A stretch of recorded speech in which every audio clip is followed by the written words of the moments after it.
Fox News' Dave Kinchin is live for us tonight. And Dave, we know it's important work.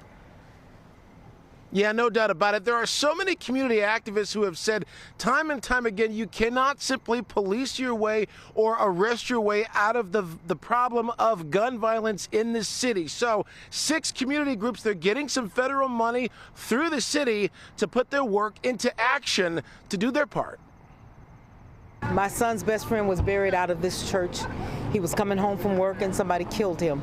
All he wanted was a pop from the gas station. Patricia Butler says enough is enough when it comes to lives being lost to senseless gun violence in her West Side Detroit neighborhood and across the whole city for that matter. It's why she checked out a community update on the city's ShotStoppers program at Kadesh Baptist Church to see how federal dollars are being spent to save lives without police doing all the work. I've been in this neighborhood 25 years. I am a pastor, and it has affected me personally and professionally. 40% of all the shootings are in their 6 zones. Mayor Mike Duggan hosted the community meeting to lay out how $10 million in federal spending is being used with 6 groups doing the work in the neighborhoods. Our program is dealing with the youth. Zoe Kennedy is with one of the funded programs called Force Detroit. We use the credible messenger model, so we use individuals from the community who have a reputation or that has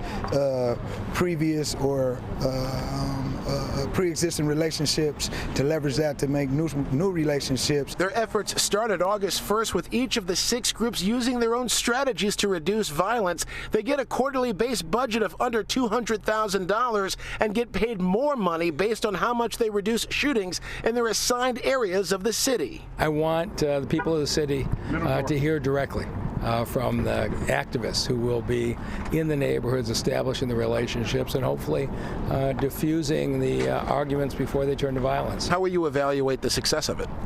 If shootings go down, we did well, and that's our goal.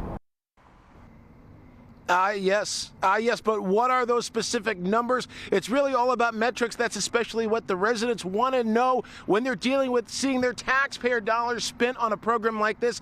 That's an issue all across city government. I know in Philadelphia, working for the mayor of Philadelphia on violence prevention, the numbers are critical, especially when it comes to taxpayer dollars going into these efforts. We do know the city of Detroit will release those numbers periodically as they do get them. Reporting live, Dave Kinchin, Fox 2 News. Yeah, and we know how ShotStoppers works. Basically, it allows community groups and community activists to come up with their own strategies, their own ways in their neighborhoods to curb this problem. How well has it worked so far, would you say, relative to community engagement already in areas that want this? Well, we do know there's been a healthy, robust element when it comes to community engagement. We all know Zeke over at New Era Detroit. He's one of the groups that's receiving funding, and they certainly have several programs that they do. Force Detroit, they use that model where they're basically taking people who have been shooters at one point. They've been in that life, as they say, so they have that street cred, and they can basically reach out to the young people at risk of shooting or being shot and get them out of that life. So the engagement's definitely there. The question is, what will the results be? And this work started August 1st, so there's still a lot of time ahead to see what those results will be.